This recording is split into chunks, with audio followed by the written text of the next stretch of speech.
estudantes, tudo bem com vocês? Eu sou a professora Andressa e hoje estaremos vendo a aula de robótica educacional. Sejam todos muito bem-vindos!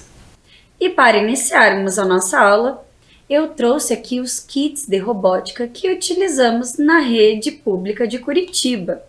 Então vamos conferir um pouquinho. Observem só! Vocês podem observar aí na imagem que nós temos a robótica com kits estruturados e a robótica com outros materiais alternativos, como eu mostrei para vocês na aula passada do Arduino, da placa programável. Aqui nós temos o nosso kit Ludobot e aqui também ele contém os componentes eletrônicos, motores e sensores, peças para montagem. E aqui eu trouxe uma imagem para vocês observarem a placa programável que é inserida dentro do nosso Ludobot. E aqui também vocês podem observar como é toda essa infraestrutura interna. E nós também temos outro kit na rede municipal de Curitiba, que é o Lego Mindstorm ZV3.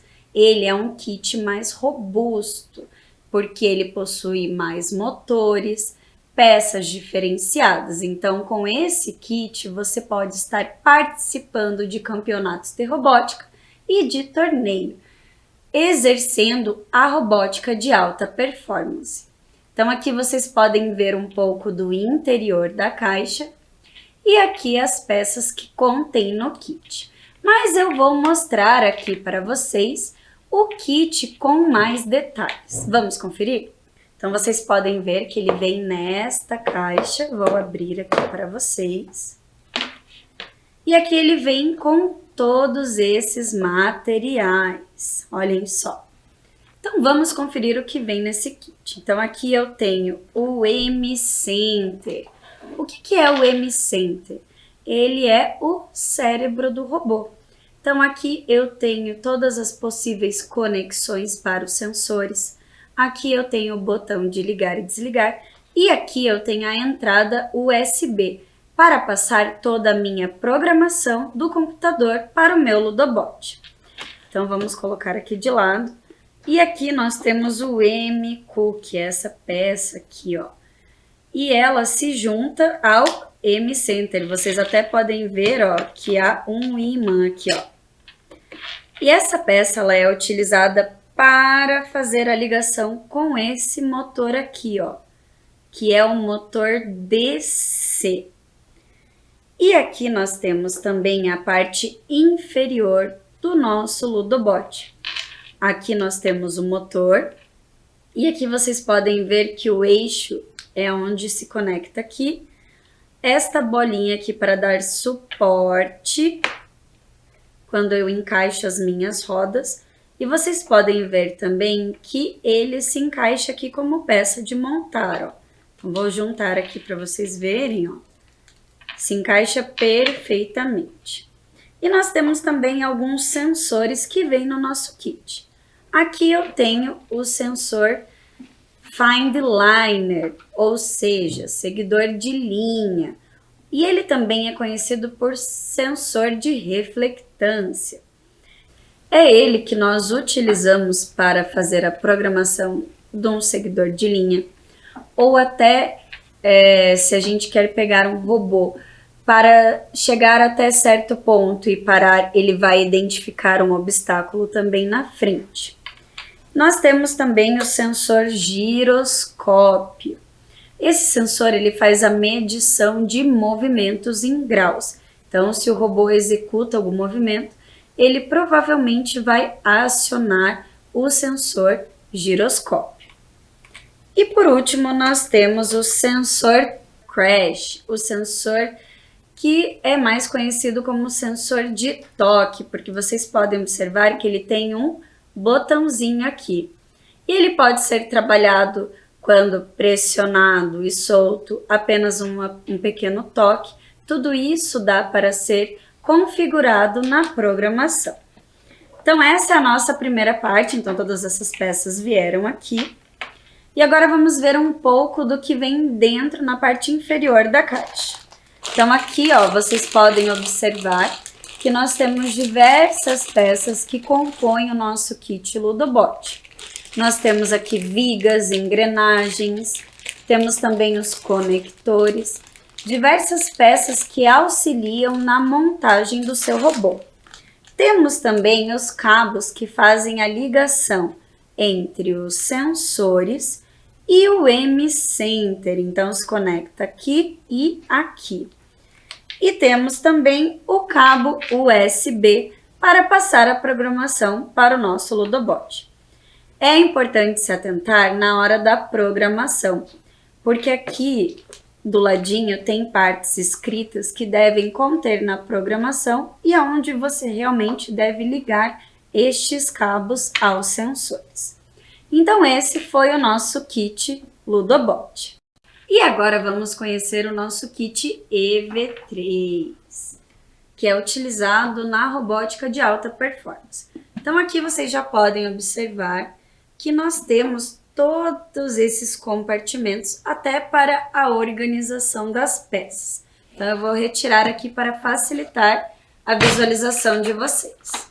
Então olhem só, aqui eu vou mostrar algumas peças que vêm, tá? Então nós temos aqui a viga, temos também vigas em formatos diferentes, temos também L em L, temos também o famoso eixo, que eu falei que vai entre as rodas, entre as engrenagens, e os eixos também têm vários tamanhos, tanto no Ludobot quanto no EV3. Temos também os conectores, e os conectores também têm tamanhos diferentes, e temos aqui um conector de um lado, e do outro lado ele tem o encaixe de um eixo, que ele também auxilia nas estruturas. E temos diversas outras peças, como também as engrenagens de diferentes tamanhos. Vocês podem estar observando aí, ó, que nós temos diferentes tamanhos de engrenagem. E temos também a roda, que é bem parecida com a roda do nosso Ludobot. Aqui dentro da caixa eu tenho também os pneus, e tenho também essa base para o pneu para fazer uma montagem, uma estrutura mais robusta. Então essas foram as peças, algumas peças aqui ó, também tem os conectores de 4 lados que eu mostrei para vocês. Mas agora vamos ver as outras partes que vêm no kit, como os sensores, motores, vamos conferir aqui ó. Então aqui de primeira ó, eu já vou mostrar para vocês que nós temos o motor grande. Esse motor ele é mais utilizado quando o robô precisa exercer uma força maior. Então aqui nós temos também o motor médio, ó, em comparação com o motor grande, vejam a diferença. Ele também é utilizado para movimentação. E aqui, ó, nós temos o nosso cérebro, o nosso M-Center do EV3. Então, como que funciona? Aqui nós temos o display, onde vai aparecer todas as programações, ou você também pode programar para aparecer um tempo de resultado de algum cálculo, ou até uma carinha feliz, ou até uma escrita. Normalmente, nós ligamos aqui, ó, no botão do meio, e aqui para voltar a outra interface. Aqui vocês podem observar as portas de entradas com números e aqui as portas de entradas com letras. Isso é bem importante se atentar também na hora da programação, porque você vai ter que ligar na porta certa que você colocou na sua programação no sensor. E aqui nós também temos a entradinha do USB para transmitir essa programação para o nosso EV3. O EV3 ele pode ser carregado através da sua bateria, que você pode estar carregando ele na tomada, ou você pode também estar fazendo uso de pilhas. Então tem essas duas possibilidades que nós podemos utilizar com o nosso EV3. Agora eu vou mostrar para vocês os sensores que vêm no nosso kit. Então o primeiro aqui, ó, nós temos o sensor de toque. Ele é bem parecido com o do Ludobot, mas por ser um kit com uma estrutura maior, ele também vai ser maior. e o botão também. Então vejam aqui, ó, que eu posso programar para pressionar e tirar, pressionar rapidamente ou apenas dar um toque. Então este é o sensor de toque. E aqui nós temos o sensor giroscópio. O mesmo sensor lá do Ludobot, que tinha um aviãozinho, representando aqui no nosso kit EV3 com as mesmas funções do kit Ludobot. E aqui temos o sensor Color. Esse sensor ele é meio que 3 em 1. Por quê? Porque você pode programar ele para identificar cores, você pode programar ele para ser um seguidor de linha ou até para reflectância. Então, ele é 3 em 1. E nós temos, por último, o sensor ultrassônico. Esse sensor ultrassônico, ele é capaz de medir distâncias. Então, por exemplo, você pode colocar na sua programação que ele pare quando ele identificar 10 centímetros antes um objeto. Então, você pode estar programando toda essa questão de distância para que ele identifique e pare ou realize uma outra ação. Então, esse é o sensor ultrassônico. E também temos aqui, ó, os cabos que realizam essa conexão entre o cérebro e os sensores. E esse foi o nosso kit EV3. Vocês lembram que na aula passada nós vimos sobre tecnologia? Hoje nós iremos tratar sobre a tecnologia da comunicação. Mas antes, vamos relembrar um pouco o que é tecnologia? Acompanhem comigo. De acordo com o dicionário Infopédia, tecnologia é conjunto dos instrumentos, métodos e processos específicos de qualquer arte, ofício ou técnica. Estudo sistemático dos procedimentos e equipamentos técnicos necessários para a transformação das matérias-primas em produto industrial. Raramente usado conjunto de termos técnicos próprios de uma arte ou ciência. Então, vocês lembram que na nossa aula de tecnologia a gente viu que tecnologia é o aprimoramento das coisas, que é a questão da evolução, ou a tecnologia disruptiva, que quando surge algo novo, que acaba desclassificando o uso de algo antigo. E agora, para dar continuidade à nossa aula, eu convido aqui a professora Júlia para contar um pouco mais sobre a tecnologia da comunicação e como foi toda a sua história. Tudo bem com vocês, estudantes? Então, eu estou aqui hoje para conversar um pouquinho com vocês sobre essa temática tão interessante, que é tecnologia na comunicação. Acompanhem comigo, então. A comunicação sempre esteve presente no nosso cotidiano, desde as primeiras formas de escrita. A humanidade busca diferentes meios de trocar mensagens entre as pessoas. Então, desde os primórdios dos tempos, as pessoas se comunicavam de diferentes formas. Mas qual será que era a forma que as pessoas se comunicavam? Será que já existia e-mail? Será que já existia mensagens, SMS, celular? Então, nós vamos relembrar um pouquinho dessa história da tecnologia na comunicação. Então, eu trouxe até aqui para mostrar para vocês que nós vamos conversar durante a aula sobre essa questão do histórico da tecnologia na comunicação. E o que será que tem a ver essa mala, essas cartas, a câmera? O que será que tem tudo isso a ver com a história da tecnologia na comunicação? Para isso, antes, nós vamos ver essa pergunta aqui. Mas você sabe qual que foi a primeira forma de comunicação entre as pessoas? Então, vamos pensar um pouquinho. Olhem essa outra imagem. Nós temos diferentes meios e formas de comunicação. Como assim, professora Júlia? Então, o homem ele se expressava de diferentes formas com esses desenhos. Também nós temos na evolução ali da história as cartas, o rádio, o telégrafo, tanto o elétrico como aquela versão, a versão mais comum que não era de forma elétrica, o celular, a internet, a representação aqui das mensagens, dos vídeos e além dali do tablet representando toda a evolução da tecnologia digital. Mas vamos ver um pouquinho mais das pinturas, como que foi todo esse processo. Acompanhem comigo. O homem começou a usar o papiro, a pedra e as placas de argila, a fim de gravar a mensagem que pretendia transmitir. As primeiras mensagens eram transmitidas por estafetas, que percorriam vários quilômetros para levarem a informação ao seu destino. Esse nome estafetas pode soar um pouquinho estranho. Talvez vocês não conheçam essa palavra. Vamos ver o que será que ela significa e vocês vão ver que ela está presente no nosso dia a dia.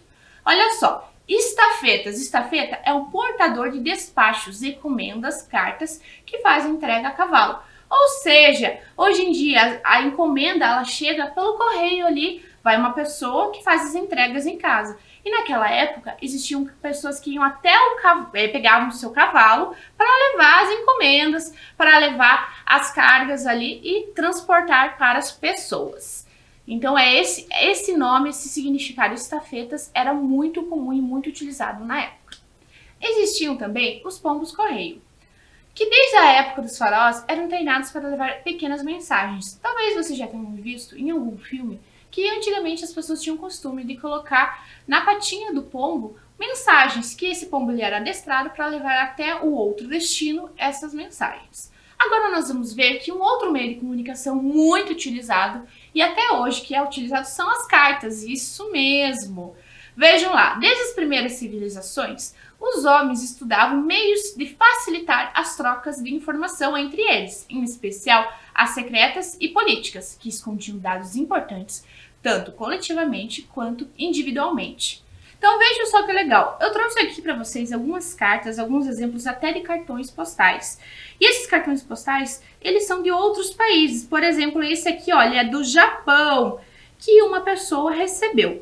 Esse aqui é da Suíça e nós temos também uma carta que veio lá da Nova Zelândia, bem interessante, né? Então percebam que a carta ela está presente até nos dias de hoje. Muitas pessoas ainda têm o costume de enviar cartas. E agora nós vamos ver que, olha só, no ano de 1500, há registros da primeira carta no Brasil. Pero Vaz de Caminha a enviou ao rei de Portugal. Então olha só que legal. A evolução desde 1500 até hoje, as pessoas utilizam esse meio de comunicação, que é a carta. Lógico que com a evolução da tecnologia, nós vamos ver que o e-mail veio para revolucionar essas trocas de mensagens que muitas vezes eram lentas, porque levava meses, semanas para chegar até o seu destino, dependendo da localidade. Vamos ver o nosso próximo meio de comunicação, a tecnologia dentro desse meio. E será que a robótica também está? Vamos ver. O maior problema é que as trocas de mensagens eram muito lentas. Na década de 1830, uma importante invenção revolucionou tudo. O telégrafo elétrico, isso mesmo. Vejam que o telégrafo elétrico, ele teve toda a sua criação, sua invenção, para facilitar não só a comunicação entre as pessoas, mas especificamente no militarismo. Por quê? Porque nas trocas de mensagens na indústria naval, como na indústria aeronáutica, precisava passar códigos, informações que por muitas vezes eram secretas. E a mensagem, ela para ser transmitida de uma forma mais rápida, ela era transmitida por códigos sonoros. Vejam ali, nós temos o alfabeto e os números. Então, olha só que interessante, nessa imagem vocês podem perceber o alfabeto e os números. E que cada letra, cada número representa um número de bips que a pessoa tocava ali pressionava no telégrafo para estar representando esses códigos. Então vamos ver ali, ó.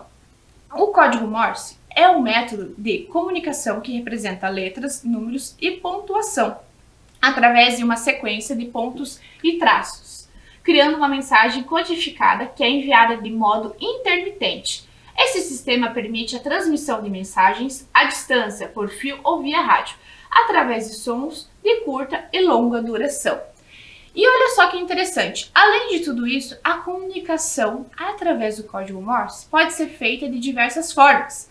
A transmissão de mensagens codificadas podem ser realizadas por pulsos elétricos, redes telegráficas, ondas mecânicas através do som, ondas eletromagnéticas, sinais de rádios com pulsos ou tons curtos e longos, ou ainda por sinais visuais, utilizando ferramentas como as lâmpadas. Então vejam só a evolução da tecnologia. Desde essa época, a comunicação ela foi se transformando. E agora eu vou convidar a professora Andressa para mostrar essa representação do código Morse com o Ludobot. Então, professora Andressa, tudo bem, professora Andressa? Tudo bom, professora Júlia? Então, vou mostrar aqui, ó, a montagem que a gente realizou para fazer a representação do código Morse. Então, vou ligar aqui o meu Ludobot. Como eu já havia explicado para vocês, esse é o sensor crash, o sensor de toque. E ao pressionar, ele vai emitir o som. Então, professora Júlia, se eu quiser fazer pequenos bips, eu vou tocar rapidamente. Se eu quiser prolongar, igual lá a professora Júlia mostrou no alfabeto do código Morse, eu vou pressionar o botão. Então, vamos observar, ó. Se eu quiser fazer um bip rápido, vou tocar rapidamente, ó. Mas e se eu quiser fazer um traço? Vou pressionar, olhem só. Então, toques rápidos e pressionando. Então, professora Júlia, eu vou representar aqui a letra A, que é a minha inicial, e a letra J. Então, a letra A, ela é um ponto e um traço. Então, um ponto e um traço. E agora a letra J, ele é um ponto e 3 traços, então. Que legal, né, professora Andressa? Então é bem diferente cada letra, cada número representa ali uma sequência de códigos. E, inclusive, as pessoas tinham que prestar muita atenção nessa época para não perder as mensagens, né? Pense quantos bips elas tinham que ouvir e fazer essa decodificação. Bem interessante mesmo. Obrigada, professora Andressa. A professora Andressa já vai retornar aqui daqui a pouquinho para a nossa aula. Enquanto isso, nós vamos continuar e nós vamos ver agora um outro meio de comunicação, que é o jornal. Acompanhe comigo na tela. A imprensa, como é conhecida hoje, é o resultado de um processo milenar decorrente da evolução da escrita e pelas formas rústicas de se reproduzir informações. Apesar da revolução do tempo e espaço causada pela internet, a globalização e de um contexto onde a notícia é captada e transmitida ao vivo, os novos meios de transmissão de imagens estão em constante aprimoramento. Então, o jornal, ele sempre esteve na vida das pessoas. Por mais que hoje em dia as pessoas acessem o formato online, antigamente as pessoas tinham o costume de ir até a banca e comprar o seu jornal ali do dia. E o jornal, ele é o responsável por trazer ali as notícias do dia a dia, as notícias atualizadas da política. E os classificados, as pessoas tinham o costume de olhar sempre ali o jornal, que era onde as pessoas faziam as vendas, as trocas de imóveis, ou até de objetos materiais que elas tinham em casa. E o interessante é que ele passou por várias atualizações. Hoje em dia, muitos jornais só existem no formato online, se adequando à nova realidade virtual das pessoas, do acesso virtual. Então vamos acompanhar ali na tela. O jornal foi o primeiro recurso para uma função social, que evoluiu ainda mais posteriormente através do surgimento do rádio, da televisão e da internet. E olhem só que interessante. Vocês devem estar se perguntando por que tem uma câmera, várias câmeras na verdade, aqui na nossa aula. Pois é, existe uma relação muito grande entre a profissão do fotógrafo dentro dos jornais. Isso mesmo. O fotógrafo ele é essencial porque a imagem, quando ela é impactante, chama a atenção, faz com que as pessoas se interessem pela leitura ali e a leitura fique mais leve, não é mesmo? Então, quantas vezes nós não paramos para olhar uma notícia por conta da imagem? E por isso eu trouxe aqui para vocês, porque a câmera sim é um meio de comunicação que faz parte dessa transformação social. Agora nós vamos ver um outro meio de comunicação muito importante e que evoluiu no decorrer dos anos, o rádio. A história do rádio começou com Michael Faraday, que em 1831 descobriu a indução magnética, mas o princípio da propagação radiofônica veio mesmo em 1887, através de Heinrich Rudolf Hertz. Com duas bolas de cobre separadas, ele conseguiu criar faíscas que atravessaram o ar, originando o princípio utilizado por meio de comunicação. E olha só que interessante. A primeira companhia de rádio foi fundada em Londres pelo cientista italiano Guglielmo Marconi em 1896, com emissão e recepção de sinais sem fio. No ano seguinte, Oliver Lodge inventou o circuito elétrico sintonizado, que possibilitou a mudança de sintonia selecionando a frequência desejada. Olha só que interessante a evolução do rádio. No Brasil, a primeira transmissão radiofônica foi em 1922 com o presidente Epitácio Pessoa, na Praia Vermelha, Rio de Janeiro. em comemoração ao centenário da independência do Brasil. Para essa ocasião, foram importados 80 receptores de rádio.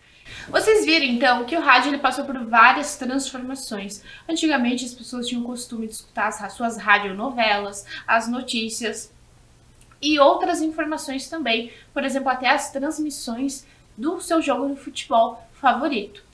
Mas com o passar do tempo, isso foi se transformando e hoje em dia, por exemplo, é muito comum as pessoas ouvirem podcasts, que nada mais é que são programas curtos que muitas vezes eram transmitidos no rádio.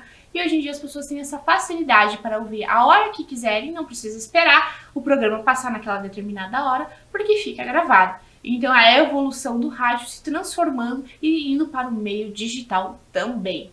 Olha só que interessante, então eu trouxe para vocês aqui uma réplica, um exemplar de um Walkman. E esse Walkman, olha só, era possível colocar aqui a sua fita cassete para escutar suas melhores músicas, então o seu cantor favorito. Também era possível aqui sintonizar a sua rádio e estar avançando, trocando aqui de música, no caso do fita cassete, e sintonizar, no caso aqui, a estação da rádio, que era dividido por números, isso mesmo. Agora nós vamos ver o telefone, a evolução do telefone. E eu vou convidar a professora Andressa, que ela vai nos contar um pouquinho da história dessa evolução. Vamos ver? O telefone representou a evolução do telégrafo. Esse instrumento ligado por fios emite mensagens de voz a longas distâncias, em tempo real, enquanto os telégrafos só enviavam desenhos ou mensagens de texto. Diferente do telégrafo, o telefone se expandiu, sendo muito utilizado atualmente. Telefone público, analógico, digital, sem fio e celulares. Então aqui agora nós vamos ver um pouco sobre a história e evolução do telefone. Acompanhem comigo. Em 1876, o professor Alexander Graham Bell inventou o primeiro aparelho telefônico. Era um modelo básico que consistia em falar ou ouvir a pessoa falando. Ele possuía uma caixa de madeira que funcionava como bateria. Então, se eu estivesse utilizando esse telefone, eu teria que falar, a pessoa teria que me ouvir e depois falar, não conseguiria falar ao mesmo tempo. Já no século XX, em 1904, houve um modelo novo que funcionava com o uso de uma manivela, onde o sinal era enviado para uma telefonista que completava a ligação. Então, a pessoa ligava da sua residência, ia para uma central de telefonistas para depois ser completada a ligação. Após isso, em 1950, foi criado o telefone através da discagem, onde girava-se um anel para discar o número desejado. No ano de 1965, foi criado o modelo flip de telefone, uma aprimoração do modelo anterior. Já em 1970, surgiu os telefones fixos, com botões para realizar as ligações. Em 1980, foi criado o telefone sem fio, permitindo que as pessoas pudessem andar dentro de casa enquanto falavam no telefone, em um determinado raio de distância da base. Então, as pessoas não podiam se distanciar muito da base do telefone, pois perdia essa conexão. E em 1990 surgiu o primeiro celular no Brasil. Era um modelo grande com um visor para ver os números digitados. Normalmente esse celular ele era conhecido e chamado de tijolão, porque ele era um celular realmente muito grande e muito robusto. Na década dos anos 2000 surgiram os celulares com visor colorido e designs diferenciados, como também tinha uma novidade, a câmera digital. Então a gente já foi vendo o quanto foi evoluindo. Já em 2005, foram criados os primeiros modelos de celular com a capacidade de armazenar arquivos de música, MP3. Então, como que funcionava esse celular? Você baixava as músicas no seu computador e passava pelo cabo para o celular. E aí você conseguia ouvir no celular. Não era igual hoje em dia que nós temos acesso a aplicativos de música e essa facilidade para ouvir músicas. No ano de 2007, foi lançado o primeiro celular touchscreen, com um sistema que permitia rodar aplicativos. E em 2008 são lançados os smartphones com teclado QWERTY, que nada mais é do que a adaptação do teclado do computador para o celular para facilitação de digitação e envios de SMS da época. E em 2011 são lançados novos modelos de smartphones com diversos aplicativos, acesso à internet e câmera com melhor definição. Nos dias atuais, temos os modelos mais sofisticados com uma gama enorme de características, como desbloqueio de tela por meio de digital, câmera frontal, acesso a vários aplicativos, jogos e dentre outros.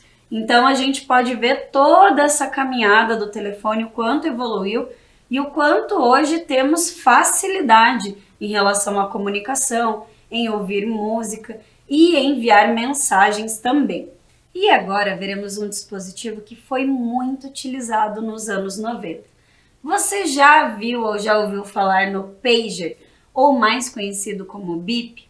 Ele era um aparelho bem pequeno que recebia mensagens por escrito na tela. Então, como que funcionava? Na época eu era criança e a minha irmã ela realmente tinha um pager. Então eu lembro de ligar para a central e falar a mensagem e o número do pager dela. Então, por exemplo, eu falava o número e falava: "Oi, quero falar com você, ligue para casa". A atendente da central registrava a mensagem, digitava a mensagem e enviava o sinal para o pager da minha irmã. E ele carregava esse nome de bip porque justamente ele fazia um sinal parecido com esse som. E ele também vibrava. E ele tinha uma parte atrás que você conseguia encaixar e prender no bolso da calça. Então, normalmente as pessoas usavam ele no lugar de uma pochete para sentir e receber mensagens. Então, assim funcionava o pager e o bip. Infelizmente, ele já foi, desconsiderado. Lembram que eu expliquei da tecnologia disruptiva? Ele foi substituído pelos celulares. Mas na década dos anos 90, ele fez muito sucesso entre os jovens. E agora nós veremos uma outra questão, que é a SMS e a MMS. Observem ali na tela. SMS é o nome dado às mensagens de texto de até 160 caracteres, enviadas de um celular para outro. Também é conhecido pelo termo torpedo. E MMS é uma espécie de evolução do SMS, com a possibilidade de não só escrever muito mais que 160 caracteres, como embutir imagem e até som na mensagem.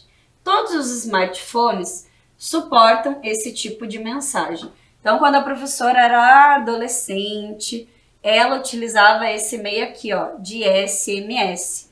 Na época, não tinha outros meios de comunicação e mensagem instantânea. Então, assim, tinha só essa possibilidade de caracteres para enviar as mensagens. E falando tanto em mensagens instantâneas, SMS, vamos ver alguns programas que auxiliaram na comunicação. Então, ali em 1996, nós tivemos o famoso ICQ, que era baixado no computador e havia essas trocas de mensagem entre as pessoas. Já em 1999 veio o MSN, que também era um programa instalado no computador para realizar trocas e conversas online. Após, em 2003, nós tivemos o Skype, que eram conversas por vídeo. Já em 2004, nós tivemos a rede social Orkut, que foi muito utilizada aqui no Brasil, e as pessoas trocavam comentários, depoimentos. Já em 2004, nos Estados Unidos, foi lançado o Facebook. O Facebook fez mais sucesso aqui no Brasil a partir de 2007. Já em 2006, o Twitter. Em 2009, o WhatsApp, que vocês já conhecem. E em 2010, o Instagram, que vocês também já conhecem. E agora nós veremos sobre a tecnologia e a comunicação na rede municipal de ensino de Curitiba. Então, nós temos dois projetos muito bacanas, que é o Jornal Extra Extra e a Rádio Escola. Vamos ver um pouquinho sobre eles. O jornal eletrônico. O projeto iniciou em 2001, completando 20 anos de ações envolvendo o uso de tecnologias e mídias digitais. Os estudantes podem criar jornais digitais, simulando uma redação de jornal, desde a produção dos textos, produção de imagens, fotos, vídeos e desenhos, até editar e publicar na web, utilizando a página do jornal www.extraextra.curitiba.pr.gov.br. E aqui na imagem vocês podem estar observando a interface desse site do jornal Extra Extra. E na sequência nós temos aqui algumas fotos do encontro de jornalistas mirins, entrevistas, vejam que bacana. E agora convido a professora Júlia para conduzir um momento muito especial com uma convidada muito importante. Então, estou aqui com a Maria da Comunicação. Tudo bem, Maria? Tudo bem, Júlia? E você, Tudo professora? ótimo. Então, a Maria vai nos explicar como que funciona todas as publicações, como que elas vão parar lá no site e nas redes sociais.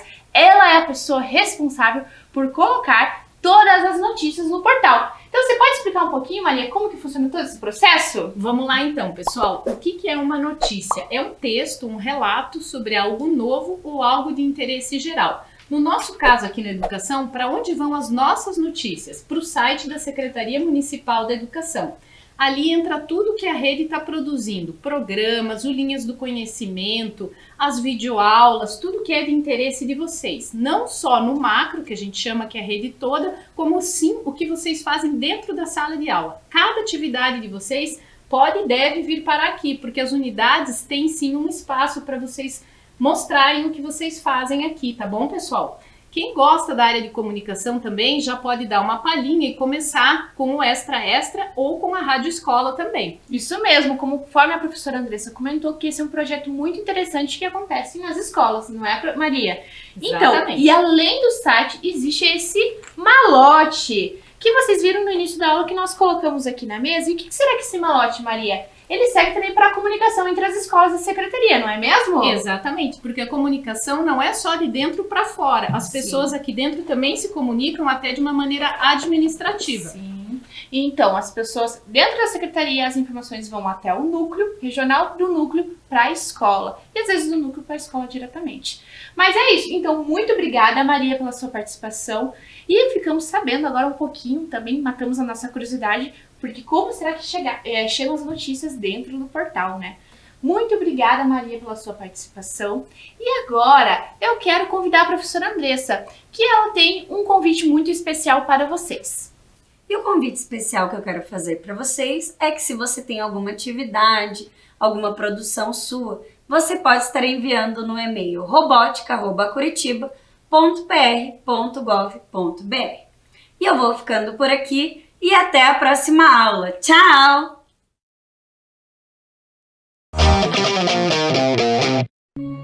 Em uma área de 4.435 metros quadrados, é um espaço inédito no Brasil, dedicado à educação para a prática agrícola sustentável em ambientes urbanos. O local reúne os mais modernos métodos de plantio de alimentos saudáveis sem agrotóxico.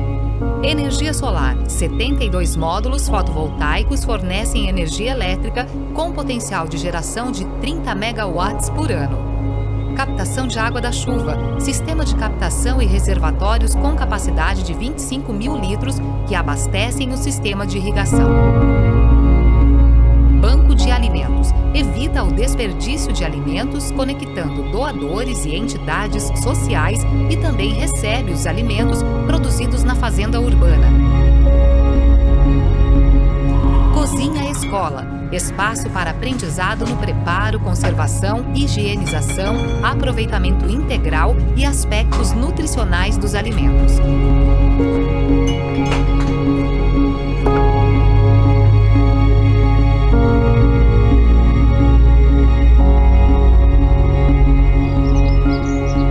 Compostagem e vermicultura. Ensino de técnicas de decomposição de material orgânico que colabora com a redução do lixo e obtenção de adubo para a agricultura. Estufas. Replicação de de espécies, triagem de mudas e cultivo protegido para espécies mais exigentes em condições climáticas.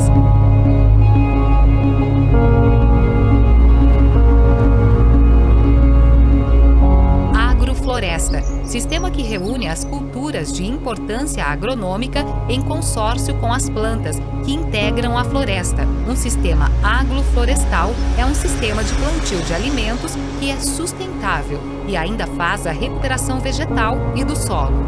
Paisagismo produtivo, jardim onde plantas comestíveis, ornamentais e repelentes integram-se em harmonia. Área de canteiros. Canteiros executados com diversos materiais, formas e tamanhos para representar as várias possibilidades de agricultura no ambiente urbano. Espiral das sensações. Um jardim de plantas, flores, temperos, chás e plantas alimentícias não convencionais que proporcionam uma viagem sensorial. Canteiros de cadeirantes, área acessível para proporcionar ao cadeirante uma experiência plena de agricultura.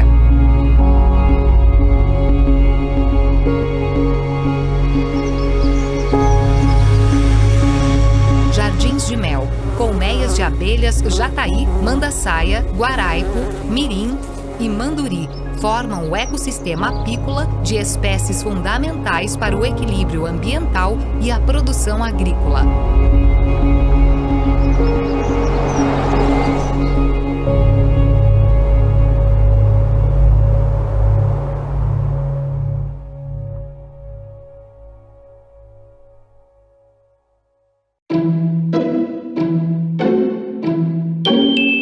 Era uma vez um lindo bosque encantado. E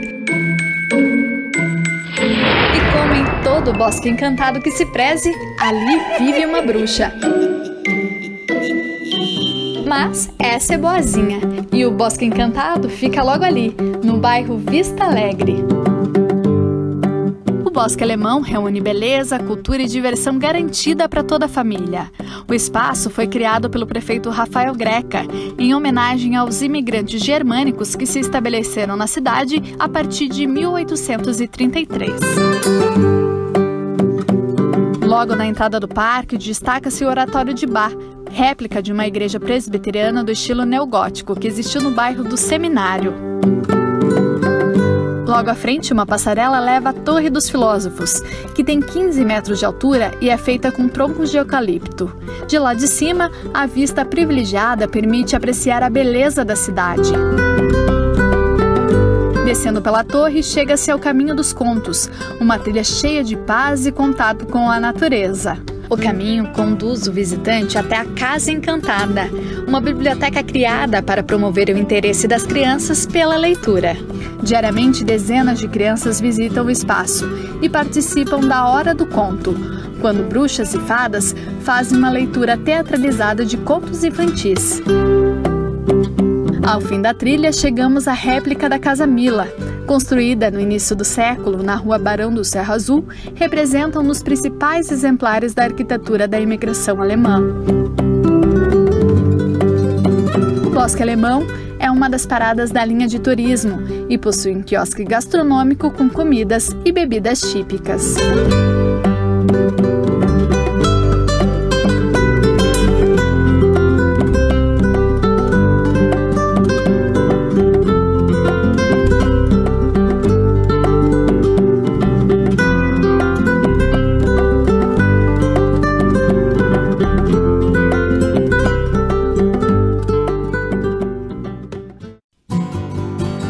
Amo Curitiba, no inverno e no verão.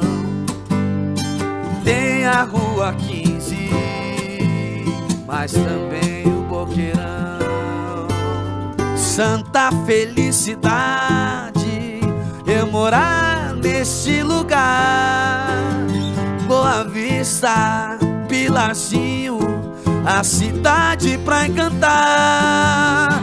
Eu gosto de Curitiba, da Riviera ao Cajuru. Eu gosto de Curitiba, meu São Francisco e meu Xaxim.